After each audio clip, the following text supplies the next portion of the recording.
Hi, everybody. This is Dr. Roy Steinbock, and I'm Debbie Steinbock of Mindful Family Medicine. And we are here today with Derek Spors, who is a local food scientist.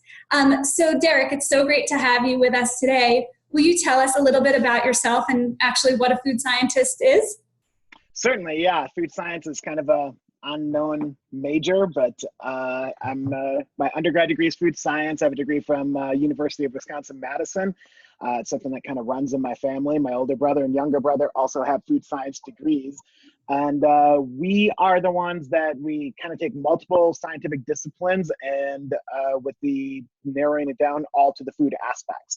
There's a big component on bacteriology, big component on food chemistry, and also food engineering, but lots of other scientific disciplines that kind of all come together. So I guess you could say that I know very little about a whole lot of different scientific disciplines. Very cool.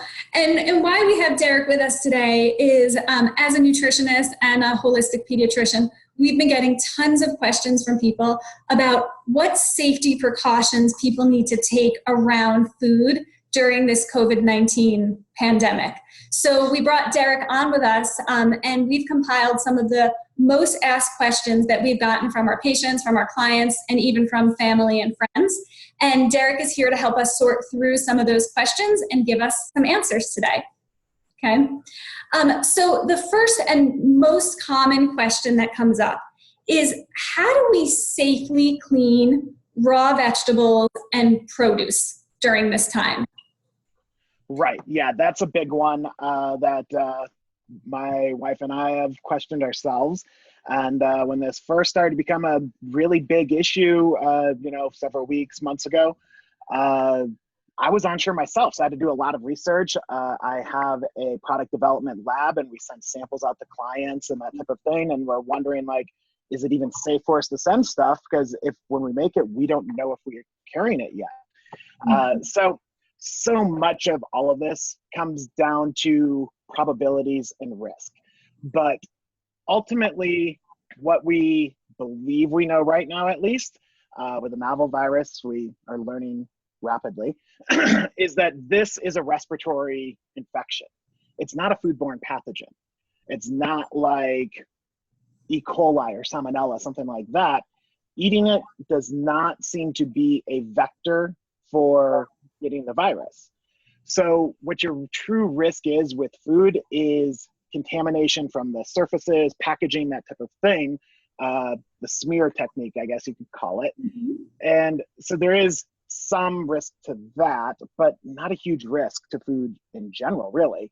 But since we don't know what we don't know, which is the nature of all science, scientific studies, there are things that you can do to kind of mitigate your risks.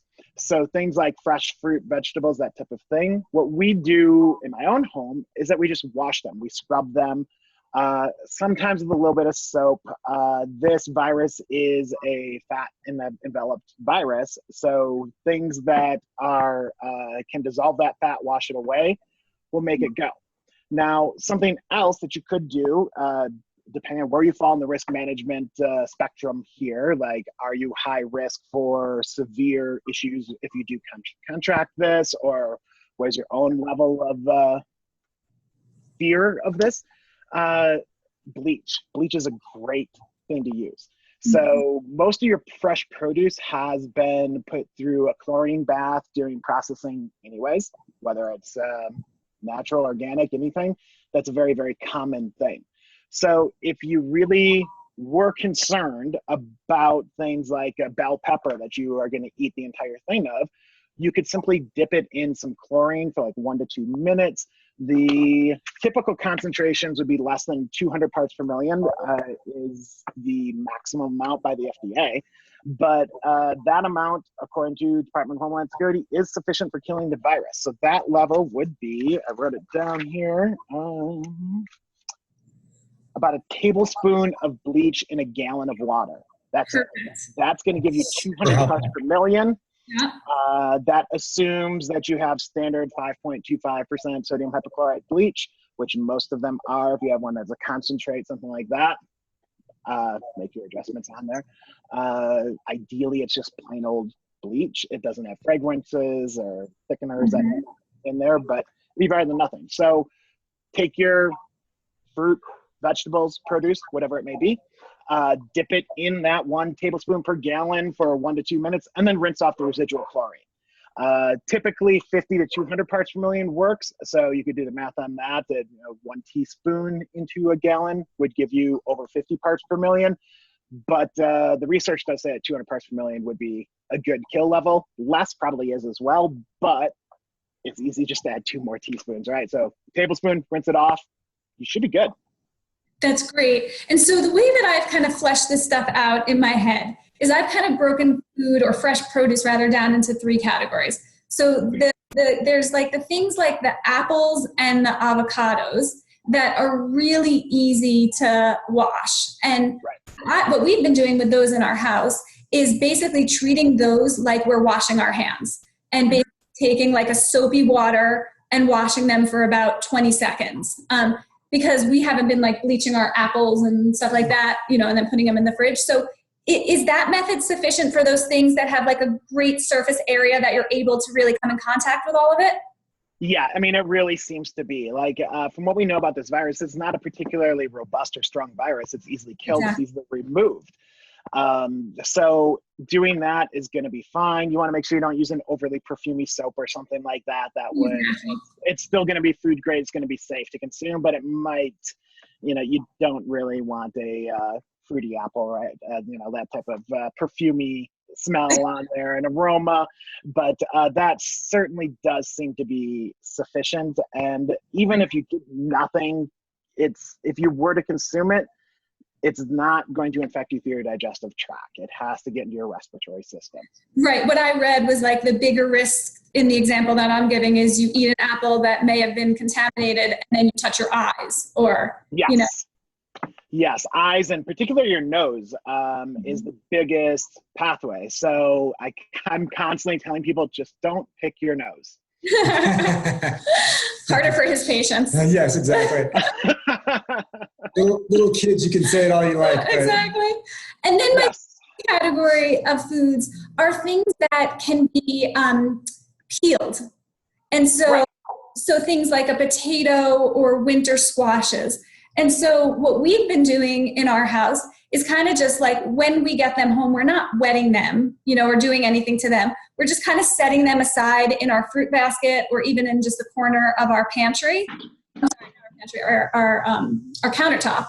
And then when the time comes, we'll kind of peel them to be roasted or something, and then just kind of give our hands a wash. So that is kind of different than the apple avocado. We haven't really treated that at all. So again, for those types of fruits, so that people aren't bleaching everything that comes into their house, is that sufficient? Yes, I believe it is. I mean, based on everything that I've read and what we know, and that's an excellent point. Like a potato, you don't want to pre-wet that, because then you're going to introduce water, and then you could create other foodborne pathogens that could get you sick from another way. Mm-hmm. So all bacterium need water to grow. So if you introduce water, you could be doing more harm than good, and giving yourself an infection of something else that lowers your immune system, or actually sends you into the emergency room or hospital, that type of thing. Mm-hmm. That you don't want to be there right now, and you don't want to overwhelm the system further. Exactly. And then the third category of fresh produce are things like leafy greens, or things like grapes, where, soaping each grape for 20 seconds, So back to your premise of point 1 with like the bleach bath, is that sufficient, and can people comfortably eat raw raw leafy greens in that way?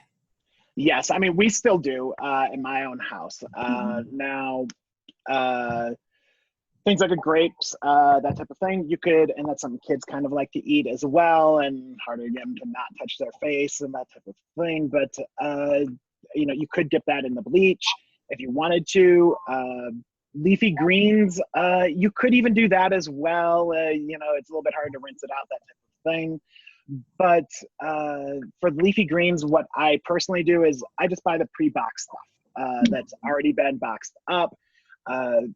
there is no evidence of foodborne issues with this. We've been studying those models for decades now, and none of the pathways of infection that we've seen would even fit those models. There's no reported cases of it. So if you really wanted to go into the bulk bin, go for it. But, it seems like an easy risk to mitigate, even if it's a small risk. If you can mitigate a small risk easily, why not, right? Yep. So if you can get your greens in a prepackaged thing, that's what I do. Okay. I think there's one of the things that's come up a lot, I've been hearing even more friends than patients say, is that I think there's a real misconception of how long this can last on surfaces. And though it is somewhat still unknown, from what I've heard from the Children's Hospital, they do like weekly updates, is that it's really on most non-porous things about 3 days. And then maybe a little bit longer on porous materials. But people are reporting it can stay on things for months and months frozen. And there's all kinds of information out there that may not be super accurate. I think the most accurate information is saying that it's actually not that super hardy, whereas influenza can last on surfaces for 2 weeks. This thing most likely cannot. Yes, that's all the research that I've found has indicated that as well, that your porous materials it doesn't survive nearly as well. The non-porous things, your plastics, stainless steel, that type of stuff, it will last longer. Yeah, so I said it backwards, actually. Right. Oh, yeah, I actually heard it right. Yeah, you said it backwards because I was thinking that you were saying it backwards. Okay. And food is inherently going to be porous itself. And the other thing that I've found is that the half-life of this is fairly, it's got a quick half-life of it too. So it's poison is about dose, right? So if you think of this like a poison, you have to get an infectious dose in your system.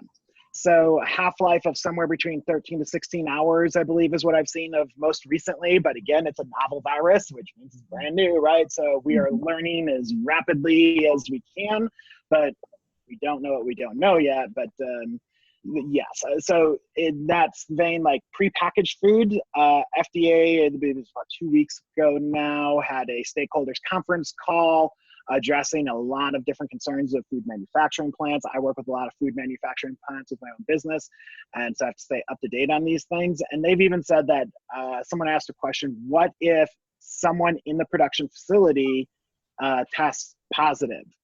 Do we need to recall the food? And they said, no, you don't, because it's not going to, with modern food distribution, nobody's getting food within hours after it's being produced anyways from a food processing facility. It takes weeks for it to get there. It's going to be gone, inactivated. I mean, you might be able to detect some RNA strands there, but there's nothing that's going to get you infected from your food at that point. That's great, because that was one of the questions that I was going to address with you. And then that kind of begs the next question, which is, what about just quarantining our food for a certain period of time? So say we go get our grocery delivery or go to the grocery store and then just leave our bag of produce for 48 hours in our garage before we bring it into our house. Is that a way around taking some of these precautions that we've talked about? I mean, it's going to help a little bit, right? Because of the half-life, it'll be reduced a little bit. The one thing I'd be concerned of is creating a bigger problem by doing that. Like, here in Colorado, we have nice weather, so at least for today. And if you don't want to hold your produce at an elevated temperature where you could create other known foodborne pathogens growing in your food. So if you can, sure, that's going to help. Surfaces of packaging, that type of thing is also another concern there that, okay, yeah, if you can throw it on your garage for a few days, great. But again, we still don't know the full length of time that it can be, that it can survive and live and be functioning as an infectious dose for you. So how long do you keep it? I don't really know. Any amount of time is going to lower your probability again. Yeah, great. And then that brings us to our next questions is, let's talk about packages. So what our method has been when we've brought any packaged food, say like a box almond milk, or what are some other examples of frozen, gluten-free, dairy-free pizza? Or like prepackaged produce, produce Right. or Exactly. or something like that. Like the lettuce that you're talking about. I think that's got a plastic covering or a box cover. Talk about what our process has been. Yeah, so what we do is normally we'll bring it into the house, and then we use like a disinfectant wipe. We use Cavicide, which, because we have that at the office, that's a kind of professional, really high potency. But you could use something like a bleach wipe or Lysol or Clorox wipes. Mm-hmm. And so we wipe all the surfaces of anything that we can that we're not going to consume the product itself, because obviously the Cavicide is not good for your health in general. So so we're really only wiping plastic or cardboard boxes, containers that we're not going to consume the container. Exactly. Right. And we even do that before we put something into the freezer, because this brings us to our next questions, which is, again, really up for debate, is how long can this virus last on something that you put in the fridge or in the freezer, which we established already is generally we're talking about the packaging, the things that these foods are contained in. So can you start with fridge and freezer? Yeah, so from what we know about this virus and other coronaviruses that exist that we have studied more so, colder temperatures are better for it. So it probably does have a longer survival rate at refrigerated or frozen temperatures. I haven't seen anything that says like cold temperatures will kill, unlike hot temperatures that do have a kill. I mean, killing a virus is kind of a misnomer, but inactivate the virus. So we, at my own home, we do the same thing. I think it's a very small risk, but again, it's a manageable risk. So since it's easy to do, it takes a few extra minutes to do it. Why not do it? Just to make it, we try to make our front doorway basically a clean gate. So we bring, if it's nice enough outside, we'll do it on the front porch before we even bring it in the house, and have kind of a clean zone, dirty zone. Use something like a Clorox wipe, or really even just a rag with water will help, because you're removing it from the surface. It doesn't have great attachment properties to it from what we know of it. Or you could make a diluted bleach solution out of it. I might go slightly higher for surface contamination, surface decontamination that you're not going to actually put in your mouth type of stuff, like maybe 4 teaspoons per quart instead of the tablespoon per gallon type of thing I said for the dip that you would consume. But it's a decent idea to do. So why not do it? If you're able to spend the extra 10 minutes wiping down your groceries, that's what we do in my own house. Great. That's great. And then when we're in the grocery store, the other question I've got is people have become more fearful of buying things like bulk items where you might, take the scooper and scoop out your rice or your quinoa, or even things like on the side of the deli counter, like sliced meats or cheeses, because of the risk of either the machinery or the person doing the slicing. Right. So could you speak to the risks of either of those things? Yeah, so for me personally, I avoid those things for right now.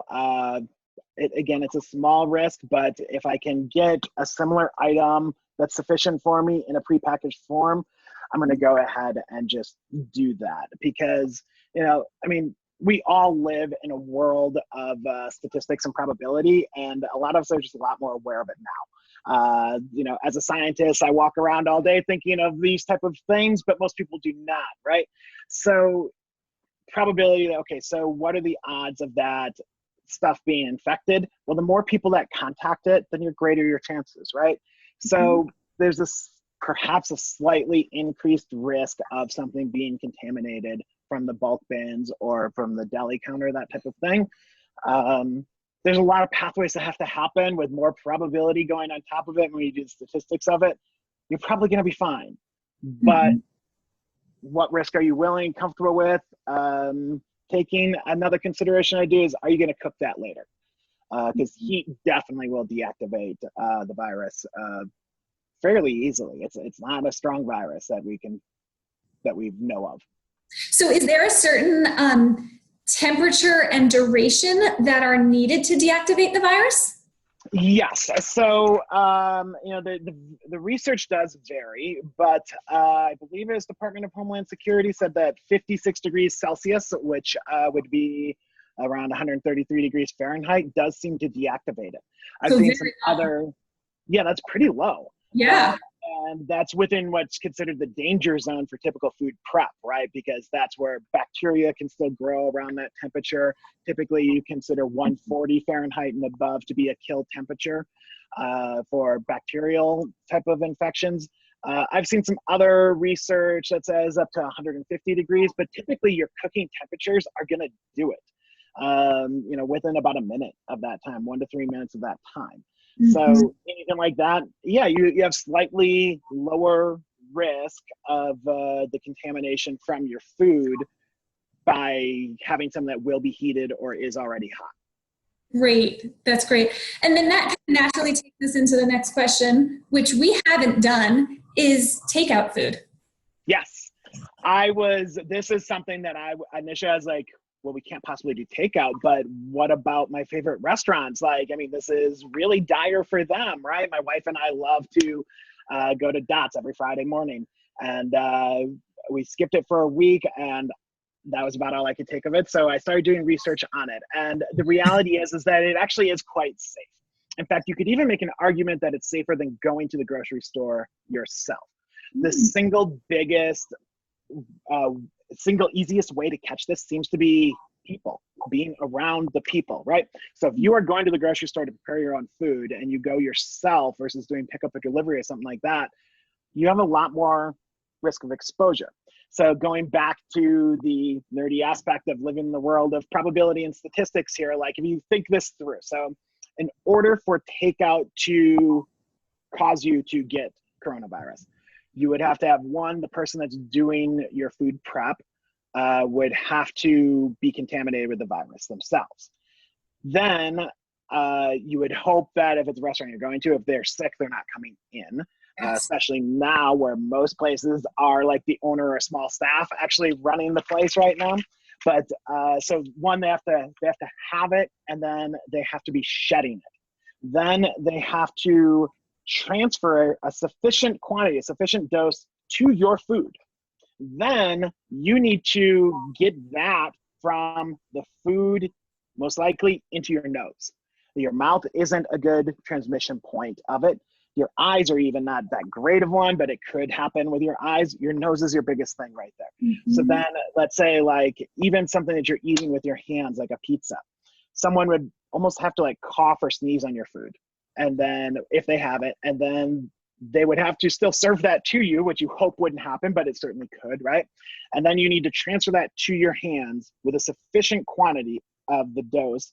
And then that then has to transfer into your nose in a sufficient quantity for you to get it.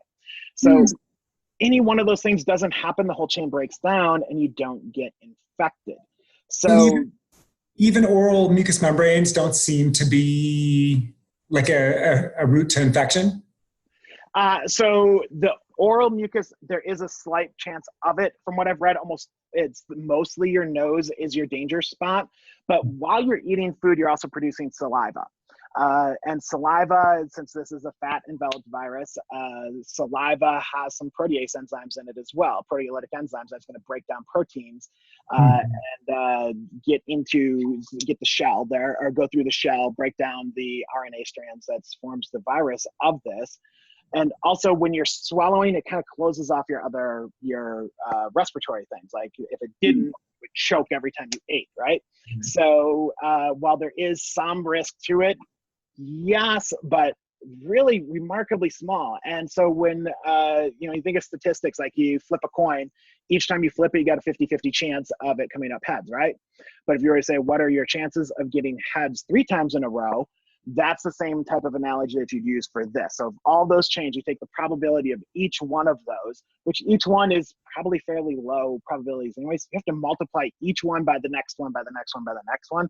By the time you get to the end of it, you probably would have a higher risk. I haven't done the math on this myself. You probably have a higher risk of getting other foodborne pathogen than getting corona from your food, from your takeout. Now, there are some things that you can mitigate your risk, right? So the packaging itself could be a risk. again, a small one, but easily avoidable. So what we will do, we get takeout fairly regular. We had takeout last night. And we will, if you can get it dropped off on your porch, great. Because then you don't even have a human contact, right? That's the biggest risk, is people. People are people are your danger spot here, not your food. So dropped it off on the porch. I brought it inside, set it on a specific spot of the counter, took everything out, transferred it to our own dishes.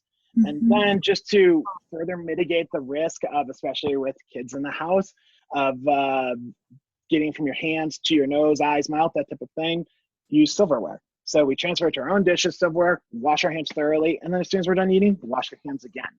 And for me, that's I probably have a lower risk of from getting something from food now than what I did before, because I never took those pathways before. And there are a lot of other infectious diseases that are easily transferred, like influenza, that type of thing, through surfaces that coronavirus is not.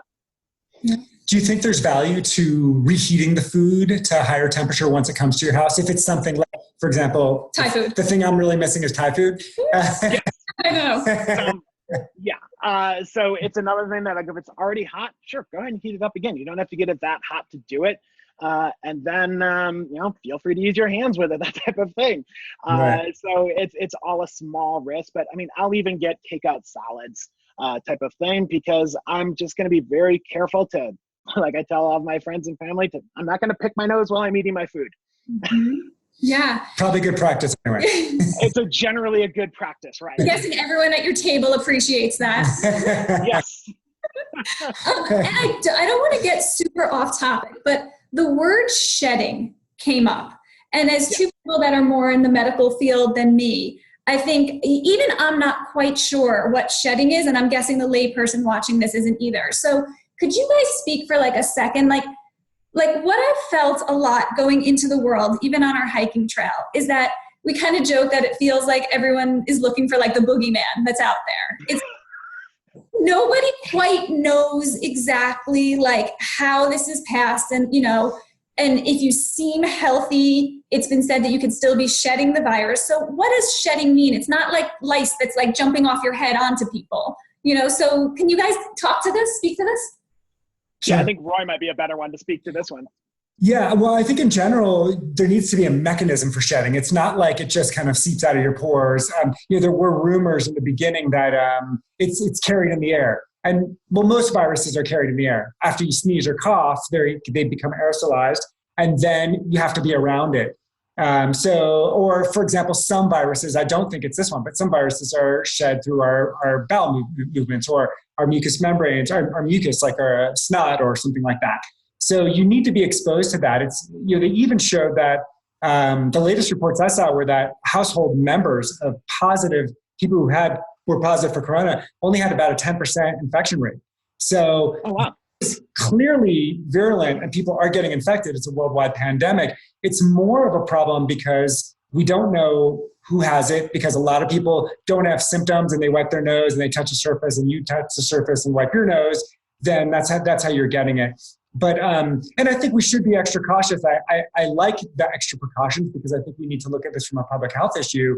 Public standpoint, yeah. Yeah, but it's probably your odds of catching it standing 5 or 6 feet away from someone, if they don't sneeze in your direction, is very, very low. That being said, again, I think you mentioned this, and people are the biggest vectors right now, and so we should cover our faces when we're around other people, and we should be mindful to separate as much as we can. But that's generally shedding. Okay. And that's my understanding as well. It's some way of getting it from, if you have the virus, some way of getting it out into someone else. It's not like that's gonna shed the virus on you or anything like that. But it's people, and it's stuff that generally would come out of their lungs, the cough, the sneeze, that type of stuff, those droplets. It's not if someone had. To my knowledge and from research I've seen, like if someone has coronavirus, goes in an elevator, and then 10 minutes later you go in the same elevator, you're probably not going to catch it. Maybe the same elevator button, yes, you could get it. The research I've seen is actually surfaces aren't even a big primary source. It's certainly plausible, but I can't remember which reference it was. It might have been Department of Homeland Security is managing a lot of this, a lot of the research from a federal level here. I think it was either them or a different organization that's similar level of clout and expertise. It's listed as plausible, but not a high probable area to go. So then people say, well, so what's the point of all the push of hand sanitizer and wash your hands? Well, because it's easy to do. It's an easy way to reduce that risk. So if there's an easy way to mitigate risk, you should. And then the other part of it is, much like I talked about foodborne pathogens, is that you could get other things. There are a lot of things that are very easily transferred from surfaces. Coronavirus doesn't seem to be overly easy, like I said, plausible, but not probable way of getting it. And you don't want to weaken your own immune system with fighting off another infection where you could catch it. And you also certainly do not want to be taxing the medical community right now. That's great. This is all so helpful. And you kind of answered this question already, but this is something that this is a discussion that we've actually had in our house. So I'm curious your opinion, which I think I know what it is it better to do your own grocery shopping, which would then mean that one of us is the one touching and picking up every avocado and sweet potato that we bring home, or better if you can somehow manage to get a slot to get the grocery delivered to your front door? Right. My preference is I want to avoid people. And, if I'm going to the store, I'm not worried about me being the one handling the food and that type of thing. I'm worried about being around other people. And even with stores limiting the amount of people and going in there, the number keeps going up. I think the most recent number somewhere, around 25-30% of people are asymptomatic carriers of this, and that they are actually able to shed the virus of this. So perfectly healthy person walking around the store, seemingly perfectly healthy, I would rather mitigate my risk of exposure to the people. So if I can, I will do pickup or delivery of it. And it certainly is, I think a lot of people share that view, because I know, I placed an order a couple days ago, and it's like a 6-day lead time right now. So I've just started doing 2 orders going at once, so I can get stuff, whatever stuff I didn't get, I can try for the next one. But that is, by far and away, anything that you can get brought to you or brought out to you to avoid that with limited contact. And most places are so great at the contactless pickup type of thing now, where it's really, really minimal. And I mean, again, going back to the dose makes the poison again, that even if the person handing you a receipt did have this, they would have to transmit it to you and transmit enough to you. That's why there's you don't know what you don't know again, but you have to have exposure for enough time to actually get this into your system. So unless they were to sneeze right in your face, you're probably not going to catch it from a quick 2-second trade off of your receipt or credit card either. Exactly. And that kind of brings, to the discussion that if you do have to go into the grocery store, to go at off times, the grocery stores are less populated, to go to the stores where they are limiting the amount of people on it. We've kind of gotten into practice, I feel a little cuckoo saying this, to be honest, but if we do go into a store, we come back, we wash any of the bags. If we brought our own bags, we wash our own clothes, and then we take a shower, just to really, give us the highest chance that anything that may have been on our bodies or on our faces, our hands, is just kind of off of everything. I mean, as someone who's been on for most of my adult life, 5 days a week, I do that anyway when I come home from work. So that's kind of been my process. Yeah. Mm-hmm. Right. Yeah. And I mean, again, it's a risk, probably small risk, but easily mitigated, right? So why not? We use our cloth grocery bags, and they stay outside when the groceries get transferred inside to our clean zone, and then we wash them.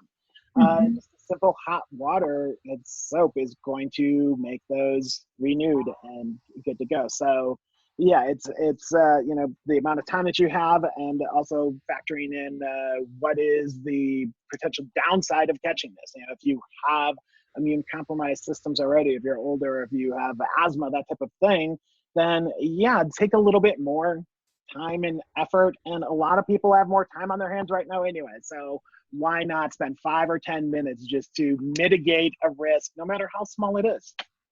Exactly. This is beautiful. And then the last question I want to ask was posed to me by a friend of mine who's an acupuncturist and herbalist. And there's so much talk with this virus about the potential risk of the cytokine storm, which again, you can speak to that. But her question is if you had any information as a food scientist about foods that help to decrease the potential of a cytokine storm. So do you want to speak first? Yeah, sure. So first of all, what are cytokines? Cytokines are chemicals that our body produces to mitigate inflammation. So some of it's mitigate, some of it's actually promote. So cytokines can be both inflammatory and anti-inflammatory, and it's actually quite complex and not incredibly well understood. So, like most things, people kind of equate inflammation with being bad because we think of inflammatory diseases like inflammatory bowel disease or autoimmune illnesses. But the truth is inflammation is essential, and without it, you couldn't even fight a virus. So when you have a bacterial infection or viral infection, you do want inflammation. Inflammation is recruitment of the immune system to fight an infection. One of the things that they produce is cytokines to either increase or decrease inflammation in a specific part of our body. So in general, the things that we say are anti-inflammatory foods, like a good whole foods diet, omega-3s, things like that can kind of regulate the immune system to react appropriately, not too much and not too little. Yeah, and so, it's a tricky thing because these things, that's part of what makes your immune system boost, right? So I've read a lot about elderberry that people say don't take elderberry because of the cytokine response. And I don't really know. It's a little bit out of my expertise, and there's so little information on this type of thing. I hesitate to give my own, like a scientific justification or opinion on this type of thing, but it's boosting your immune system. So yes, I've also read the things of that, severe cases and total organ failure, that type of thing, when you have the cytokine storm. That being said, I still take elderberry and I still take echinacea every day, because to me, I would rather have a higher immune system that is possibly more able to fight this off. And also, I don't want to catch other things as well right now. So I'm trying to keep myself as healthy as possible to keep my immune system up from both coronavirus and other things that will weaken my immune system. Certainly there are a lot of foods that will, reduce your inflammation and that type of stuff. Like you touched on, like omega-3s are great for that. And omega-6s are the opposite, where it does give you inflammation and that type of thing that you find in a lot of grains and those type of foods. But it's a tricky thing to kind of navigate here when we know so little about it, and so much of what we know is correlation, not necessarily causation. Mm-hmm. Exactly. Yeah, I think it was well said. Yeah, exactly. Very well said. So that was all of our questions. Is there anything that we're missing that you can educate the public about as far as food safety during the coronavirus? I think we touched on most of the questions here. I was looking over some of my notes here. No, I think we touched on most of the questions. Like I said, I was so happy to do this because I get the same questions so often through you can send this to all your friends. Family. Yes, I absolutely will. Whenever possible, I have a Facebook post that I wrote on this a few weeks ago that people ask me, and I've just I learned to just save that link and just text that to them. Yeah. Okay, here's what we know. Here's what I think, and it's frustrating for a lot of people coming from like the medical and scientific community, because we are constantly saying, well, here's what we think. That's just the nature of science in general, that we are always aware of that there's things that we don't know, so we never close the book. I mean, if you think 400 years ago, the world's best scientists thought the world was flat. Now, most of us have changed our minds about that based on new evidence, but this is a novel virus and there's not a lot that we know yet, but we're doing the amount of worldwide scientific and medical research going into this is nothing short of amazing. Totally. And the last thing that I want to say is that, one thing that we keep coming back to as well is that with this virus, we're all basically just trying to keep calm as much as we possibly can in a very uncertain, chaotic time. And so we don't want food to be something that brings us stress. And in the same token, if taking those extra precautions that maybe down the line we'll find out are unnecessary, alleviates stress and kind of makes us relax, that's good too. And just like most things we've learned in working with, so many hundreds and hundreds of people, is that there's not always a right or wrong answer, but sometimes it's kind of about where your comfort. Yeah, what you believe about it is maybe more important than the facts that we don't.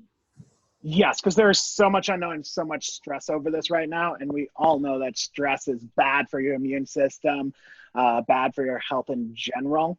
An analysis I like to do on pretty much any decision that I'm making, but something to apply here is what I like to call the wrong analysis, right? So I think that food packaging, probably a pretty low risk of transmission. So if I'm deciding, do I want to wipe down my food packages or not? I could be wrong in one of two ways, right? I could be wrong that it's totally unnecessary and I do it anyways. Or I could be wrong and not do it and find out that, oops, I probably should have done that. Which wrong can I live with more? I can more easily live with being wrong about doing too much than too little. And another thing to get, while it's a novel virus and it's new and all that type of stuff, viruses also tend to mutate. So far, science has been studying the DNA sequencing, RNA sequencing, and these type of things. It seems to not be mutating much. That's great, because that means like, hey, when vaccines come around, that type of stuff, we might be able to single vaccine could take care of all of this. It'd be fantastic. But at any time, this could mutate, and it would take us a while for us to catch up on that. Mm-hmm. Those are great points too. Yeah. Derek, this has been so helpful. It's been so nice, first of all, to connect with you. And thank you so much for so beautifully articulating some of these answers to the most common questions that we've been getting. So we're really appreciative. Yeah, thank you so much. I'm more than happy to. I was glad to participate in this. Yeah, great. And then what we'll do is when we post this on our blog, if people have further questions, would you be willing to kind of chime in if they write them below? Absolutely. Okay, yep. Perfect. Absolutely, yeah. Yeah, having this in a central place is great for everyone to see and lower anxiety around this, and let people eat food and that type of stuff and get their takeout and deliveries, that type of thing. And having one spot to answer all those questions that from people I can trust. I was talking to my wife yesterday. I was like, wow, the three of us together, that's a pretty credible source of knowledge for this. This is a great way to get some information out to people. Yeah, well, thank you so much for being a part of this with us. Yeah, happy to. Absolutely. Okay, take care. Thanks. Bye-bye.